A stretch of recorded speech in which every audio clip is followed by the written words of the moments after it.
Eliminatórias para a Copa do Mundo da Rússia. Depois de um primeiro tempo sofrível, o Brasil não jogou realmente bem no primeiro tempo. A seleção desencantou, venceu o Equador por 2-0. O resultado garantiu ao Brasil o título, faltando ainda 3 rodadas para o final da competição. Veja como foi. A primeira grande chance da seleção veio logo aos 7 minutos na boa jogada de Paulinho. Banguera fez a defesa. Na sequência, foi a vez de William tentar o chute. A bola passou raspando a trave esquerda do Equador. Gabriel Jesus também teve uma ótima oportunidade. A finalização não saiu do jeito que ele queria e Banguera novamente evitou o gol brasileiro. De longe, Casemiro tentou surpreender o goleiro, mas ele conseguiu a defesa em 2 tempos. No segundo tempo, Daniel Alves colocou a bola na cabeça de Gabriel Jesus, que parou mais uma vez no goleiro Banguera. Aos 23, William cobrou escanteio, Paulinho recebeu livre e soltou a bomba para abrir o placar em Porto Alegre. 1-0 Brasil.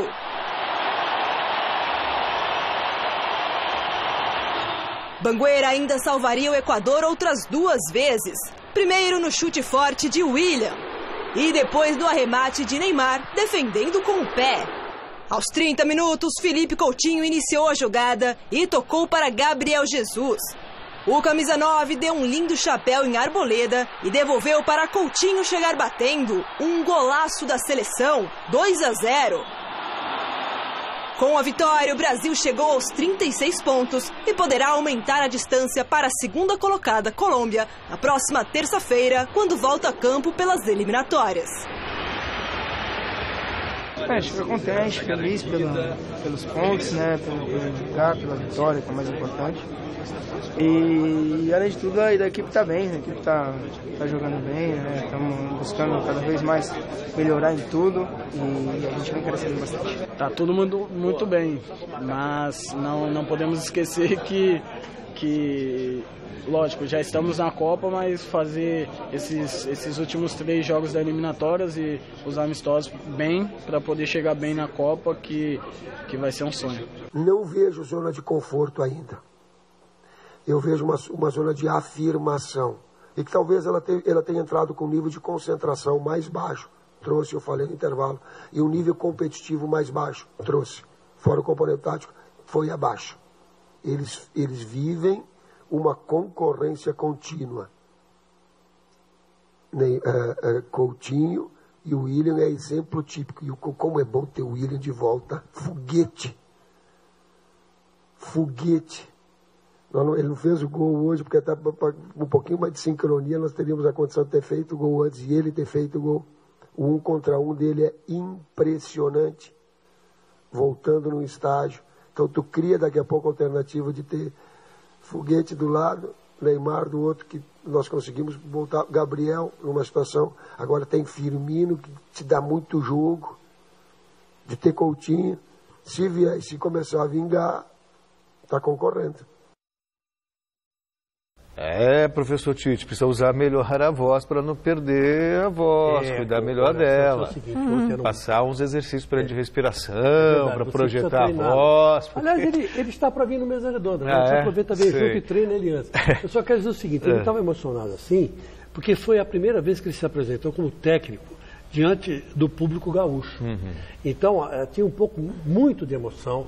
Ele, antes de entrar em campo, foi saudado pela torcida gaúcha, com quem ele já foi campeão da Copa do Brasil, foi campeão pelo Internacional pelo também. Grêmio, pelo...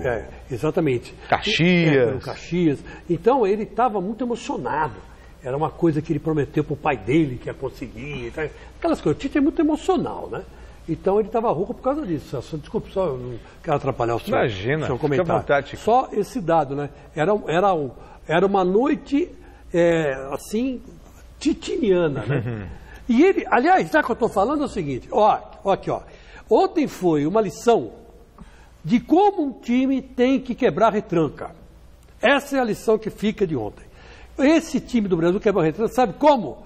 Com futebol. Se quebra retranca jogando bola. E não adianta, não é por uma bola, não é por 2 bolas, é por 5, 6, uma delas vai entrar. E tá aí o Tite, você tem que ter jogador habilidoso, tem que ter jogador técnico, porque só assim você quebra uma retranca.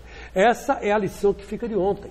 Porque os gols que o Brasil fez só saíram porque os jogadores brasileiros são técnicos demais, são bons demais. Essa é a grande verdade. Neymar não brilhou tanto, mas em compensação, o Paulinho brilhou o Felipe Coutinho, que entrou lá no meio do jogo, estava um mês parado, e o golaço que ele fez, Gabriel Jesus. Quer dizer, essa é a lição que fica.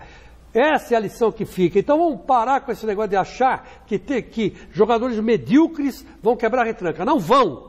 Vão quebrar a retranca jogadores bons, de técnica boa. Entendeu? Essa que é a lição que fica, Celso Carlos. Pois, aliás, o gol que marcou o Felipe Coutinho, né? Primeiro, uma espécie de uma cavadinha até o Gabriel Jesus.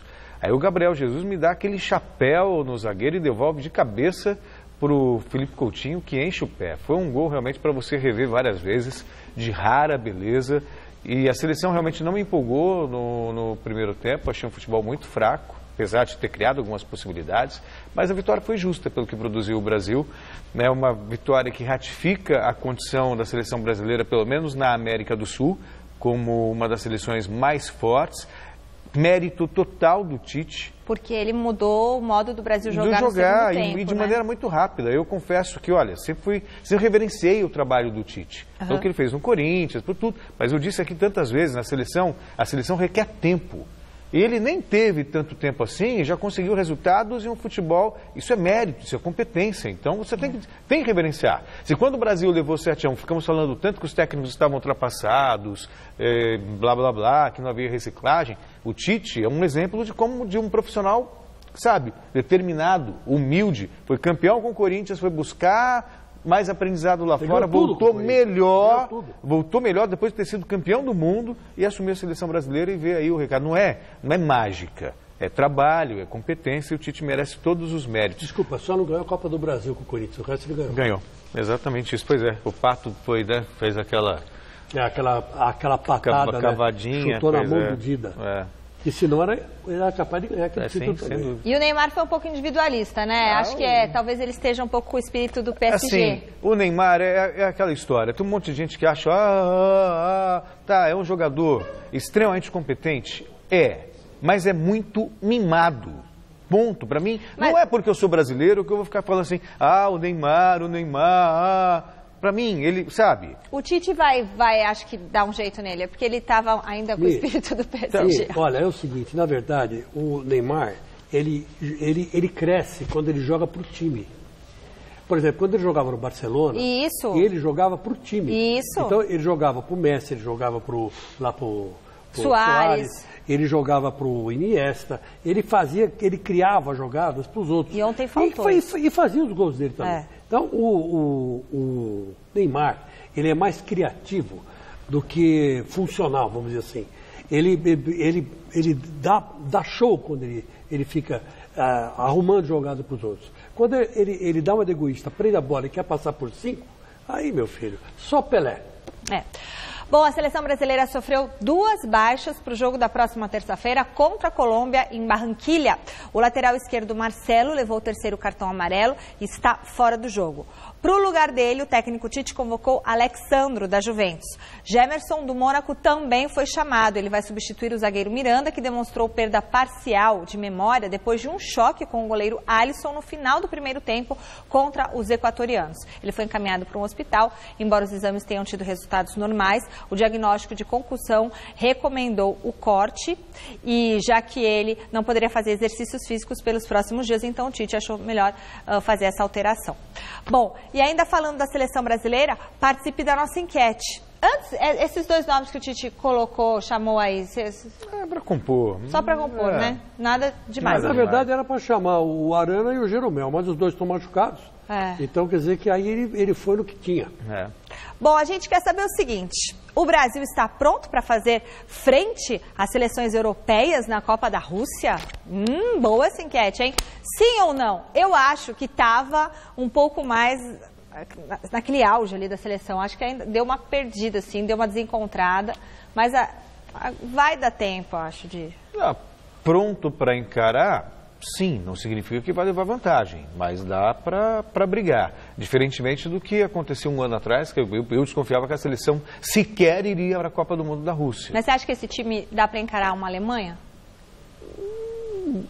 Dá, acho que não vai fazer feio, entendeu? Acho que no 7-1 não acontece mais não. Assim, tem um componente, 2 componentes que a gente tem que destacar nessa seleção. Não é uma seleção brilhante, está longe disso. Não é aquela seleção, por exemplo, de 2006, que não ganhou a Copa do Mundo, mas era uma seleção respeitada, quarteto fantástico, jogadores que eram eleitos melhores do mundo. Aliás, e tal, essa daí foi jogava o fino da bola. Não é. Mas ganhou conjunto, ganhou competitividade. Então, em termos de conjunto, é uma seleção forte. Não é brilhante, mas é forte, é competitiva. Ponto. Eu acho ainda a Alemanha no estágio acima, eu acho a França no estágio acima, a Espanha eu não sei, Nossa, mas essas 2 seleções eu acho, por exemplo, já estão num estágio acima da seleção brasileira. Mas que dá para encarar? Dá, tem 1 ano. Aí o Tite deve realizar alguns amistosos com seleções de primeira linha, pois é. Aí vai dar para ter uma noção exata de como está a seleção. No cenário sul-americano, soberana. No cenário mundial, a gente tem que avaliar. Chicão, dá pra gente encarar a Alemanha? Não, ainda não. O Tite tem que apertar os parafusos aí nesse time. E um deles é o Neymar, né?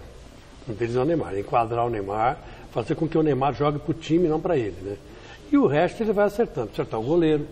Quem é o goleiro da seleção? Quem é o goleiro da seleção? O Alisson. Convence vocês? A mim não. Eu não. Então, convence o Tite, né? A dupla de zaga, ainda, será que é Marquinhos e Miranda mesmo?